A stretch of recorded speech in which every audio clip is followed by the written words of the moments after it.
Welcome to the She Did It Her Way podcast, where it's all about making the ultimate leap from your 9 to 5 and building a business and life you love, all while doing it your way. I'm your host, Amanda Boleyn. Let's get started.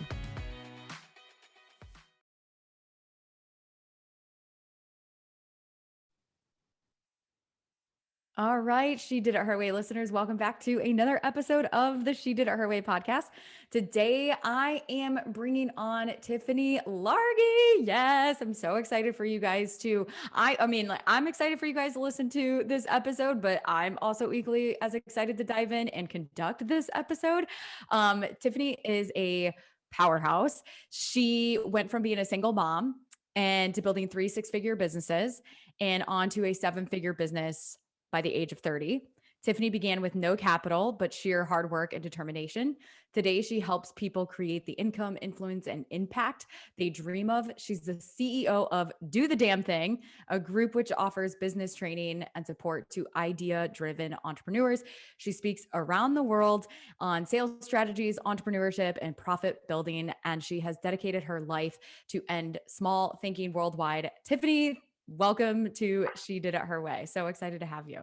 Hip hip hooray! Listen, I'm excited to be here. Yes. Well, tell us kind of in your own words, what it is that you do now. I know we went through your bio, we talked about it high level, but tell us in your own words what it is that you do now, and then take us back to where and when it all started from like a timeline, just so that we can follow along your journey. I feel like what I do now is almost its own mirror of what I've been doing my whole life, right? And the truth of the matter is that I sometimes even look back and I say, am I really here 17 years ago or 18 years ago? Because Jada just graduated. I was putting my baby to bed hungry, and my baby, so Jada and Maya have my two oldest, and they're 18 months apart. And I was putting them to bed hungry. I could never figure it out. I made $10.22 an hour. Their dad was nowhere to be found. My ex-husband, he was nowhere to be found. And I didn't have a license or a college degree. So everybody around me was like, Tiffany, why don't you go back to school? And Tiffany, why don't you go get a license? Why don't you become a real estate agent? Why don't you become an insurance agent? Why don't you go and do these things? And all I kept hearing was, man, go and do this thing. And over there, you're going to be enough. Over there, you're going to be something. Over there, you're going to be valuable. And that so messed with me because I already felt that, right? Like I already felt like I wanted to die every other day, literally. And then on top of that, you're like, this is the way you need to do it, which is why I love the mission of your platform and your podcast. Yes. Because the truth of the matter is that I sat there forever and a day, like, but I can't do it your way, people, because that way clearly doesn't work for me. And more importantly, I just have to do it my way.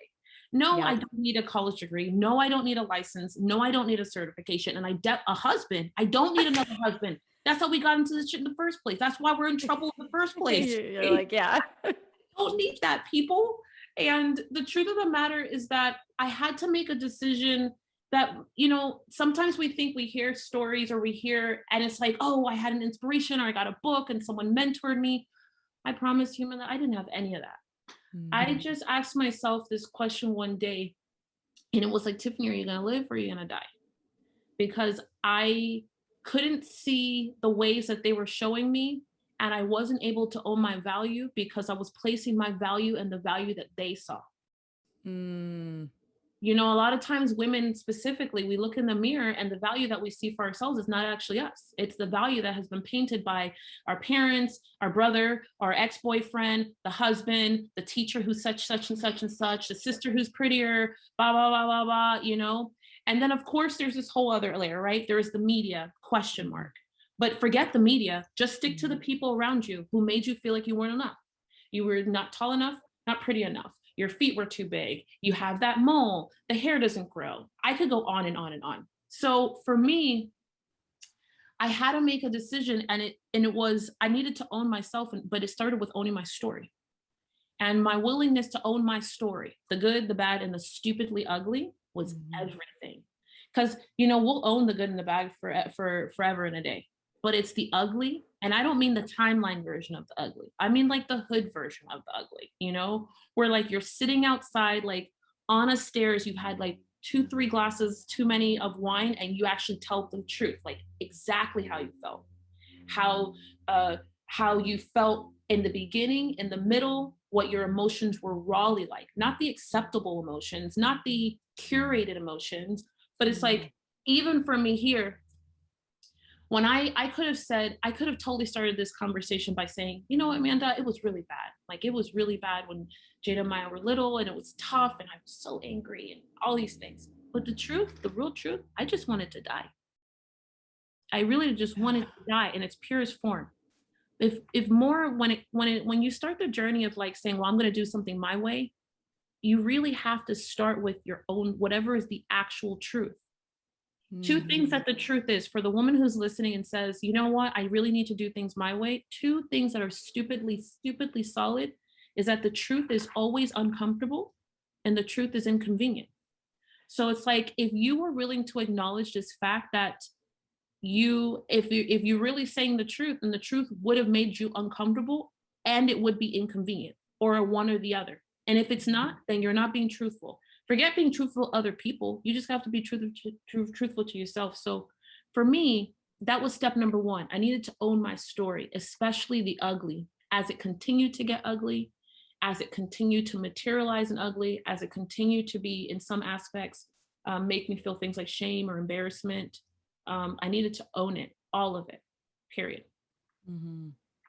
When you, that moment, so 18 years ago, and you were in that headspace, physical space, and that moment of recognizing that you have to own your story, what came to mind? I mean, right, we talk so much on this podcast about the shoulds of other people and how they think that you should get a full-time job, you should do this, you should do that. And even it happens in online business about you should do it this way. And I was just on a podcast the other day doing an interview and saying that it's so important for all of us as individuals to take with discernment what someone is saying that we should do, because that's their opinion based on their experiences. And we have to filter out so much of what comes into our being and input space. What was it? What was the next step once you kind of hit that place of recognizing, okay, I need to own my story, and you got truthful, no matter how uncomfortable or inconvenient it was? What did the next 24 hours look like? I needed to start getting rid of people fast. Mm. So it's like, in order to acquire new things, whether it's a mindset, dollars, a husband, a peer, a circle of friends, weight, like way you want to look. Like, I don't know, it doesn't actually matter what the item is on the other side, but you have to make room. It's like the number one formula. You can't Mhm. acquire new things when you have so many of the old things in place, especially with the fact that the old things clearly don't work. So you have Mhm. to make room. So I literally took a big pair of scissors and I started cutting like that. Mm. And the easiest barometer. So it's like, well, Tiffany, how do you cut people out of your life? How do you pick and choose? It's so simple. So there was a couple of rules. So for the person who's like taking notes, take these notes, because this is good. This is Mhm. exactly what I'm I taking notes. Because it's always good to, I mean, I love taking notes. I love learning. I'm like, yes, please, Tiffany, tell us more. I want to know.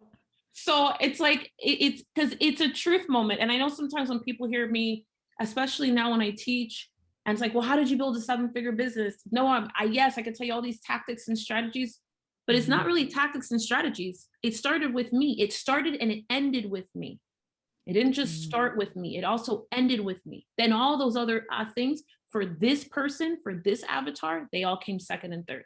Everything started and ended with me. So step number one in clearing and making space of people is, so yes, you said before, a lot of people have great ideas based on their experience.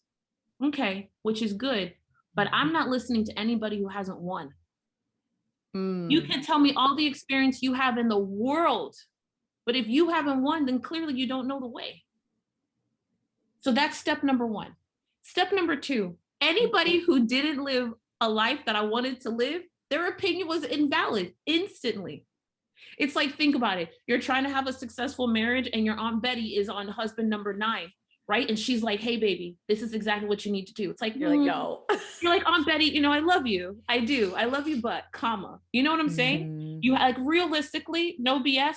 It's kind of the same reason why for the person who's trying to start a business or they're in business and they're trying to get to that next level, don't ask your spouse about the name of your podcast. Don't ask your spouse or your friend who works in a 9 to 5 because they clearly don't know.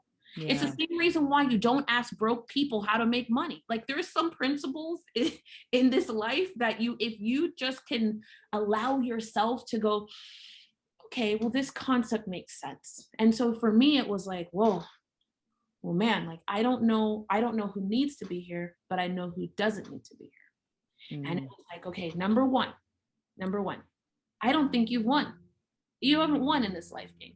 Second, it was like, oh, I don't want that life. No. You work how many hours a day for that job? 15. No, I don't want that. You make how much money? No, I don't want that either. You live paycheck to paycheck, but that's what we're trying to get out of. Don't want that either.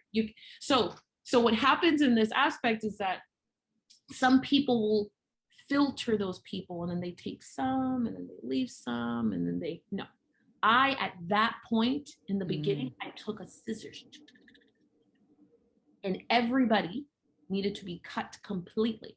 That's friends and family completely. Because it's kind of like when you're starting the hike or you're starting the run, how you start is a great representation of how you're going to finish. And so in order for me to really cut, cut, I actually needed to clean house. Now, did I make some people mad? For sure. Were there some people who were like, who does she think she is? For sure. Are there some people that today, 20 years, 15, 5 years later, I still don't talk to? Absolutely. Are there some people who are on my hater list? Man, that list keeps growing. It keeps growing. And I look for it to grow. I'm like, go ahead, add your name. Here's a list. Let me flip the page for you. That kind of a thing. Because I don't have time to manage their insecurities. I got a life I'm trying to live. I got people I'm responsible for impacting that God's given me on this planet. I got children who are looking to me. I have amazing men and women around the globe who are following me and looking to me to figure out, okay, great, Tiffany, well, what comes next? Damn it if I spend my time wasting it on people's insecurities because they don't like the fact that I, or because I told my story. So the step number 3, after you cut people is, I had to start owning my own value.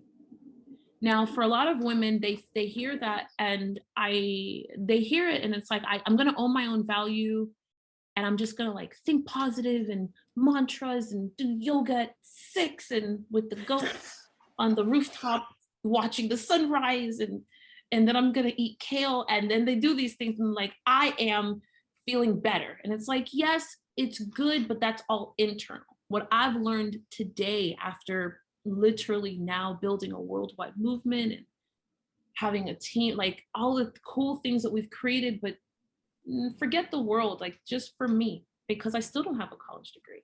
I still don't have a license. I still don't have a certification. I still don't have any of that stuff. But I sit here true today and we are a 30% white male audience. We are in countries that a white male, and I'm still Black and I'm still a woman. And they don't come with their wives. They're not gay, which is the 2 questions I often get asked. Nope, none of the above, people. And it's not because I'm super awesome. It's because my heart is connected to their heart. My human journey is a human journey. And so step number 3 is you got to start telling your story. If you just internalize it with mantras and quotes and, positive thinking and all this stuff, yes, blah, blah, blah. Yes, I know. All of the gurus are going to tell you that's the way. I've tried. That's not the way. That is a start. It's a great start, but it is not the truth, which is why most people don't win, which is why the statistics are, especially in business, that they are today, where 89% of people in business still haven't gotten to 6 figures in the US. It's not because they don't have great products and services. It's because they missed this last step. They got to tell their story. Their story is the ultimate strength or belly of someone owning their value, because their story has the shame, the insecurities, the fears, the other people. It has all the stuff that actually keeps us trapped. And yes, you might say, well, Tiffany, is it like this story or that story? No, it's your whole story. It's your whole story. And for me, once I started to tell my story and not manage other people's insecurities and own my own strength, that's when everything changed. That's when I lived life on my terms. Because if I spend all my time managing parents, sister, brother, old teacher, your insecurities, then I'm living for you and not me. Can't live for you. Can't do that. I got to live for me, because it's the 100% game that gets us the money. It's the 100% game that gets us the life that we really love. You know, every time I see some guru who's like, yes, let's go buy a Bentley, I'm like, oh, stop it. Just tell them how unhappy you are. Stop with the Bentley game. Because you can't take that to the grave. You can't take none of it to the grave. I've gotten to $1 million more than once. I have a great big team. I live in the most expensive city in the country. And I'm going to tell you, a Bentley is not it. A 29-bedroom house is not it. A 4-hour work week is not it either. A 4-hour work week is not it either. Let me repeat that for everybody. It's not. You can't take any of that stuff to the grave. And that's not why God made us. Not even flipping close. Right. Oh my gosh. So many questions that I have that I want to unpack from that. And just to recap, you said, don't follow people if they haven't won. Or not necessarily don't follow, but like using as your filter if they haven't won to your definition, right? Individual definition of, have they won? Are they living the life that I want? And are they stepping up to own their value? I'm curious if you can tell us about an experience when you started to cut people out to share that story, because I know that cutting people out or setting the boundaries is one of the scariest things for most people, because it requires them, to really go either against the grain and to step up and become a different version of themselves, and who's ever around them, their group. And, they have the group think. And so they're like, what are you doing stepping out? What are you doing? You think you're better than us? And like, tell, if you don't mind sharing a time, like a specific time, and like, how did you mentally navigate that? And what did you say to yourself during that moment to continue taking the action forward and trusting yourself? I was living in Tampa, Florida, and my business partners in that company were Xerox Corporation and Hewlett Packard, specifically Xerox. And all of these like big wig white Xerox guys flew in from New York, and we had this meeting. And, we were working on this big contract, and it was big business, and I was little Tiffany. And so I was the only woman, and I was the only Black woman there. I was the only Black person, and I was the only woman. Let me make those two claims. So I can remember getting ready for that meeting in the morning. And I was like, I'm going to put on my super blue suit, like them. And I'm going to I'm going to be business like them and official and all this stuff. Cause I'm from Miami, Florida, Yeah. I partially could. And the truth of the matter is that we get to this meeting. The meeting's great because I have a level of expertise in a certain type of industry and contracts. And that's why they're there to do the work on this deal with me. We go to lunch. And at this point, I'm making multiple six figures. And we're at lunch. So just visualize, there's all these guys at this table. It's like a long table, and there's like 3 guys, another guy at the top, 3 guys, and I'm over here at the top. And the waitress comes in, and the time when you're like so hungry that you want to pass out to the world? Yes. Like 90% of the time, because I first name hungry, last name always. Okay. That's so good. I cannot take credit for it. I think I saw it on a meme on Instagram years ago, and I was like, yes, I feel this so much. Well, listen, that's hilarious. No, I'll take it. I'm so here for that. I'm dying of hunger, and they claim they were dying of hunger too, which is why we broke in for lunch. Now, the lady comes, she's taking orders. She starts with the guy to my left, and she's going to go around, which means I'm going to be the last person. So she starts with this guy, and Amanda, listen to me. This guy is like, no BS. He's like this. He's like, hi, you know what? I'm gonna have and all of a sudden I see this. I'm gonna have, as he's looking at the menu, I'm gonna have the wedge, and I'm gonna have the wedge with a little extra bacon. And I'm like, wedge? Don't even know what that is. The next guy orders and he has the wedge too, but he has no dressing.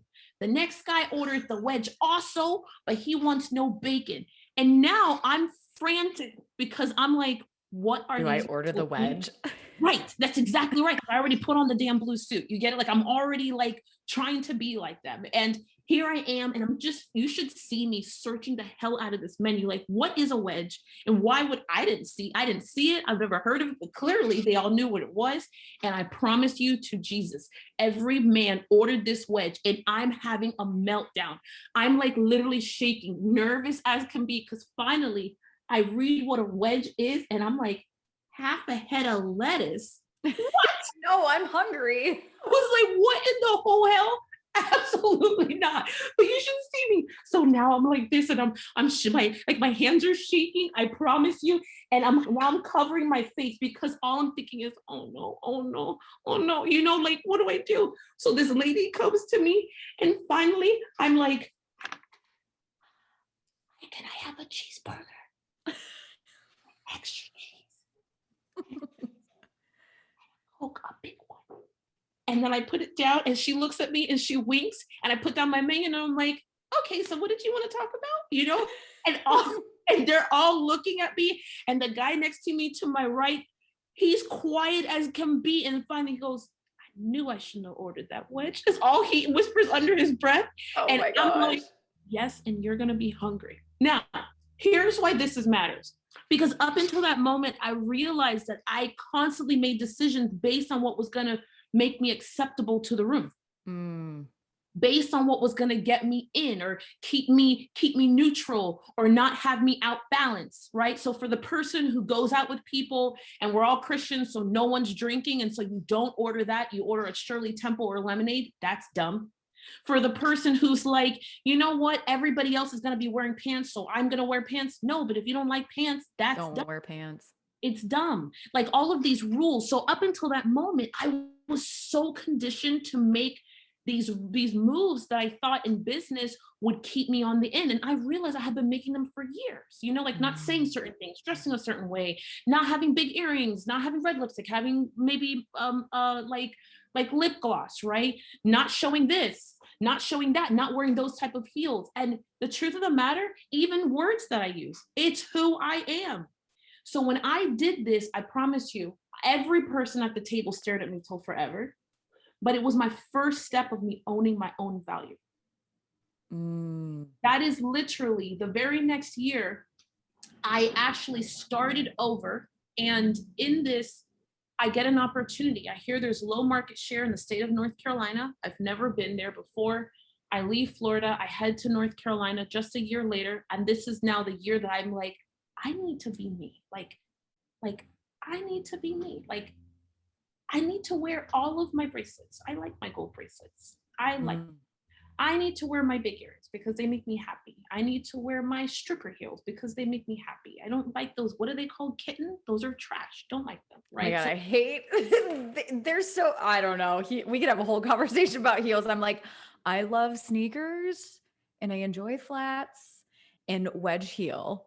Bingo. And I don't want to wear, I remember all the time, I always felt so pressured when I was doing training and going in. I'm like, I should wear heels. I'm like, I don't want to wear heels. That's exactly it. Yeah. So that's exactly it. But then we ended up wearing the heels because it was what's going to get us conditioned instead of diving deeper into who we actually are in our fibers. Because in business, when it comes to sales and conversion and bringing a prospect closer and closing them, you close them faster when they have all of you at the table, not the acceptable version of you at the table. People don't fly from around the world because I'm politically correct, because I dress like them, because I use the same words as them, or any of the above. They come because I own 100% of who I am with my heart, and I use my human card to present to them first. You can't present your human card without all of you at the table. And that's what I learned at that lunch. I was like, well, shit, all of me is not at the table. That I spent the next year challenging myself and going, why do I show the church version of me to church, and the old friend Tiffany version of me to old friends? Why can't the old hood version from Miami person go to church? Mm. Why can't my kids know that I do drink more than one glass and I drink more than two glasses? Why can't my children know that I went, shit, this is crazy? Why do I hide things? Because the world know if I'm really going to be human, then my Mm. human experience and my human emotions have to be at the forefront. As long as I'm not in a space of harm, which I'm not, I walk in a world of love. And anyone who listens knows that. Now, what's Yeah. true about this moment is that that's when I went from 6 figures to 7 figures. And that's why it's so important. So when people ask me all the time, like, Tiffany, how did you get from 6 to 7 figures? I actually started all over in 2010. So the story I just told you happened in 2009. And in 2010, I heard there was low market share. I trusted myself. So for the person who's like, Tiffany, can you really leave it all behind? At that point, I was being told, Tiffany, you don't do enough of this with the kids. Tiffany, you really need to go get married. Tiffany, you're too opinionated. Tiffany, you're too, it was still all these things, rules. Tiffany, I saw you drink 3 glasses. Yes, and watch me drink 5. Like, it was such a problem. Everything was a problem. And Mm.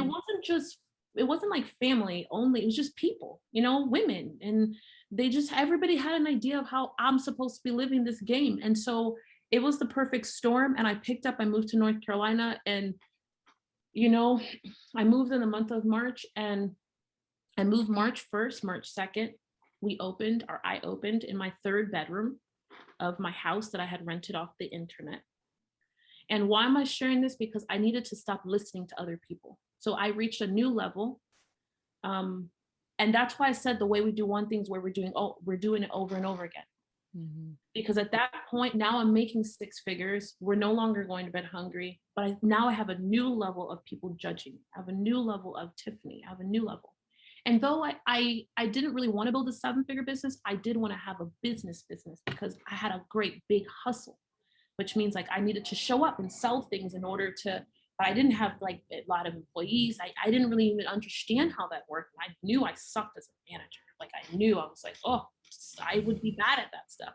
But I wanted to be able to get sick and take the day off. I wanted to get sick. I wanted to go spend more time with my kids. So I moved to North Carolina. I opened in my 3rd bedroom, March 2nd, and I went back to the basics. So women, ladies, when you're doing it your way along the journey, listen to me. It's not always going to be pretty. There's going to be many chapters where you got to go, oh my gosh, how did I get here? I thought I was much further along. And it's not that you're not much further along. Sometimes we have to go back to the basics. In March 2nd, I went right back to leaving my home every day in a state that I had never been to before, and I didn't know anybody. And I knocked on 40 to 45 doors every single day to generate my leads, to say, hi, my name is Tiffany. I have this thing that I think you should buy. And my sales cycles were anywhere from $5,000, $10,000 to like $500,000, $1 million. So I was selling high-ticketed products. Now, that year, I told you that I opened in my 3rd bedroom March 2nd. I found out I was pregnant March 17th. And I was miserable. And I was angry. And I was pissed off that I was pregnant all over again. I was. So women who try to hide and say, no, it's a blessing from God. I was not. I was angry. Though I knew it was a blessing in disguise, because I know that sometimes we have to get the medicine that we don't know that we need. And Kayla turned out to be just that, the thing that I needed in my life. At that moment, I couldn't see it. And I gave birth November 17th, 2010, and I hit $1.3 million in revenue.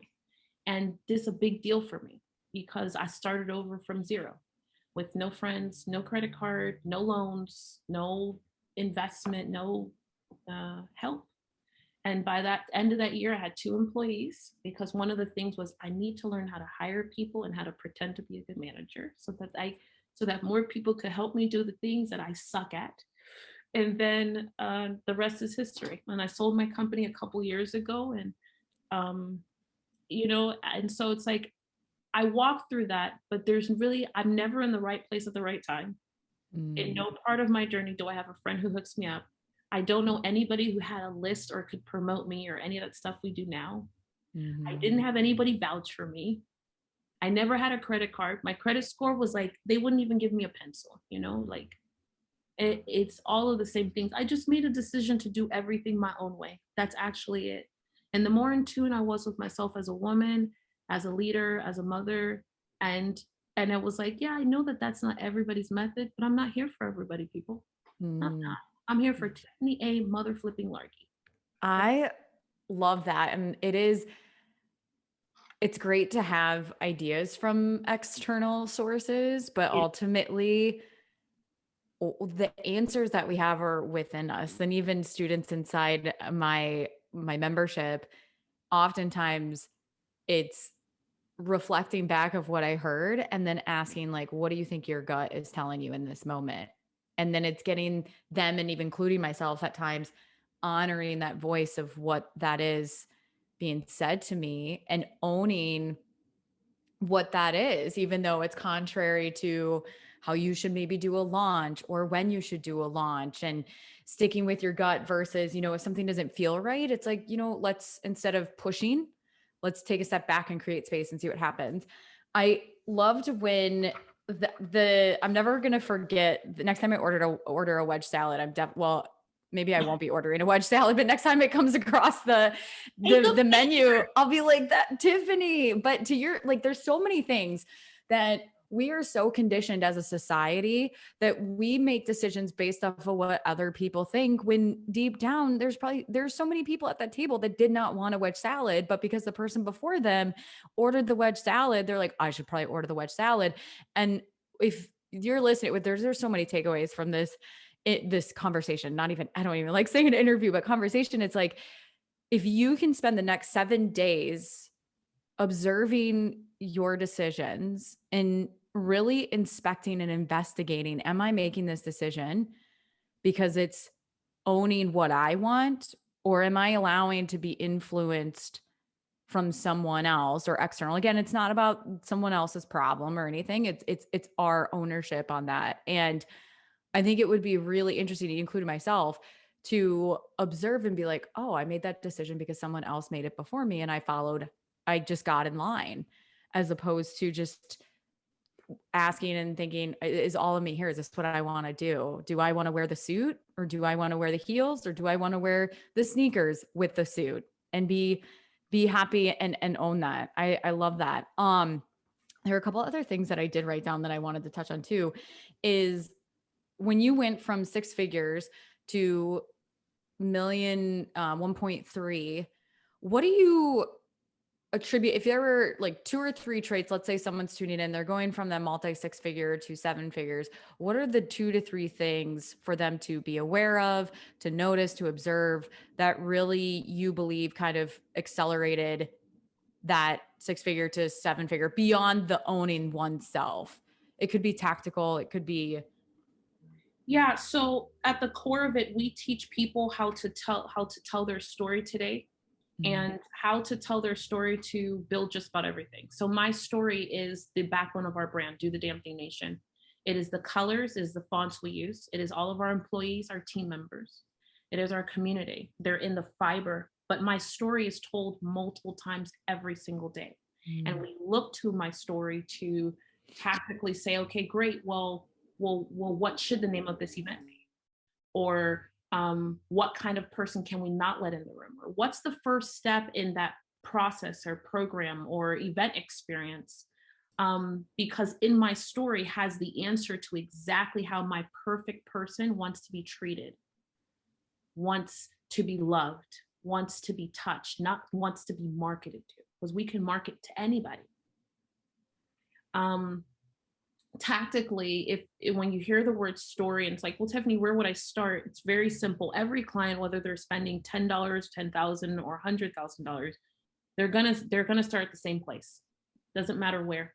And my first question is, can you tell your whole story, your whole life story, in 3 sentences? It's one of the most challenging practices and things to walk through mentally, but it is one of the most satisfying once you learn and master how to do it, because it puts you in the driver's seat and allows you to answer the 4 most important questions in business, and I believe that everyone should be able to answer this for their life as well, because they're actually one and the same. The first question is like, well, what problem am I solving? Which is also AKA what pisses me off. The problem you should be solving is what pisses you off on the planet. If you're in business right now and you're not solving a problem that makes you angry, or you're not passionate enough about it, it's not going to force you to wake up a little earlier. It's not going to force you to go to bed a little bit after the kids go to sleep, because you're so excited. You get it? You're in it like that. And you're in it here emotionally in your soul versus being in it intellectually. You're trying to grow a business. For me, for a woman specifically, trying to grow a business intellectually is like a going out of business strategy. It's a no for me. Simply because yes, you can start, but it's very hard to finish intellectually. That's just how we're built. The second part of it is that when you think about these three sentences, and I go back to number one, which is what pisses you off or what problem do you want to solve, they go hand in hand.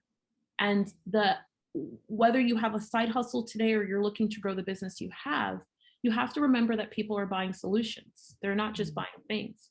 And the expert, the person who is selling said product, they're a problem solver.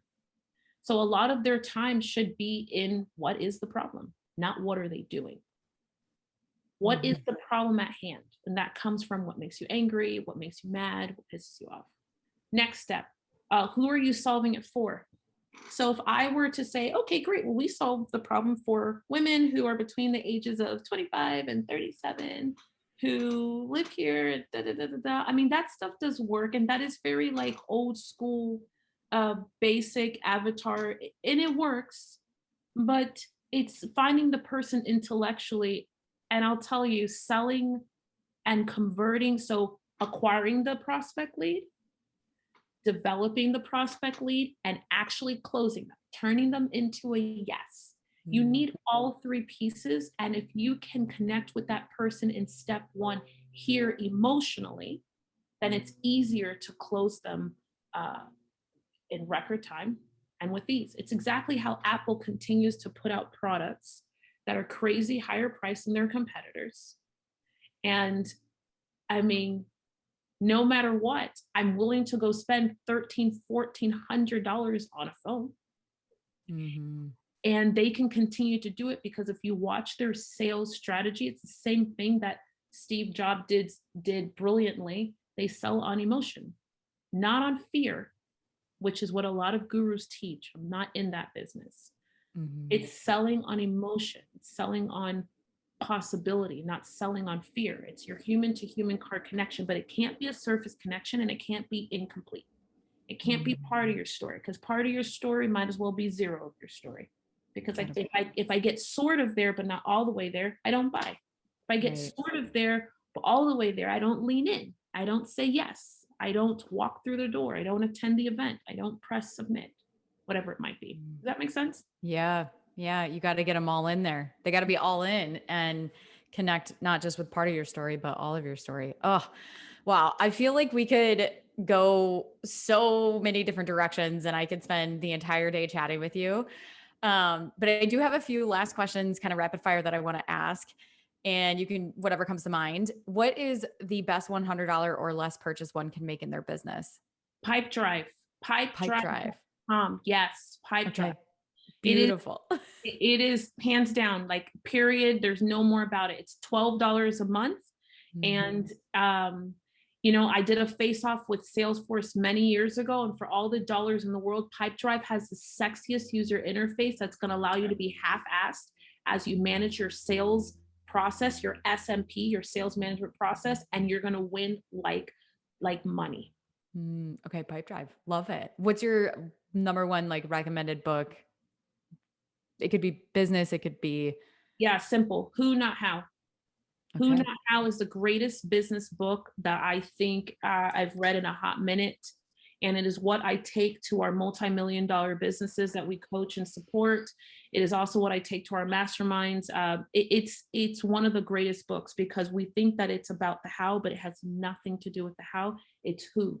People are your first, second, and third investment, not systems and software. That's not how I got to $1 million. People. Beautiful. Hands down. Yeah. Last question. Where can my listeners connect with you? Oh my gosh. Stalk me. Stalk us somewhere. So I'll say these three things. One, the first thing you should go do is grab crushitwithyourstory.com. It is the 9 must-haves inside of your story. It's super simple and it's super pretty, and it's going to allow you, without any fluff, to go, oh, I need to checklist do this in my story. I can do it tomorrow. The second thing I'm going to say is you should come and see us in person. So connection online is great, but we're like a touch you feel you kind of set of people. We're like old. And so and so we like hugs. Now, Me too. honesty, we have something called night school. And if it's okay with you, I'm going to give you a discount code for it. Night school, we run it every single quarter.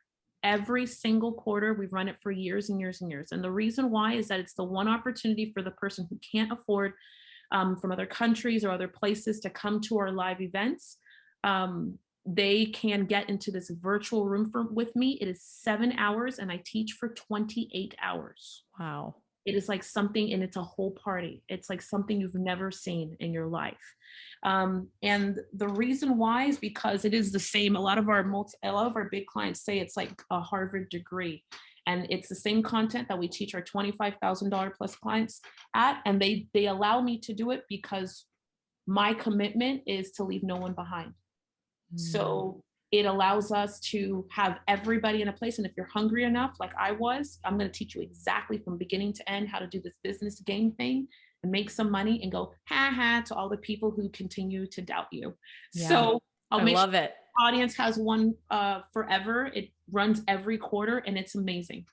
Okay, awesome. Well, and we'll put that on the show notes page so that you guys can check it out and head on over there and grab it. But Tiffany, this has been absolutely amazing. Thank you so much for coming on the show. I really hope this is not the last time that we meet, hopefully, or like hang out. Hopefully we meet in person one day, but thank you so much. Absolutely. Thank you. I so appreciate it. Yeah. If you enjoyed today's podcast episode, you can head on over to shediditherway.com where you can access the entire vault of She Did It Her Way podcast episodes. And you can also access free trainings and resources all about how to make the ultimate leap from your 9 to 5. And if you enjoyed today's podcast episode, I would be so grateful if you headed on over to iTunes and left a review letting me know what you love about the She Did It Her Way podcast. Until next time, keep doing it your way.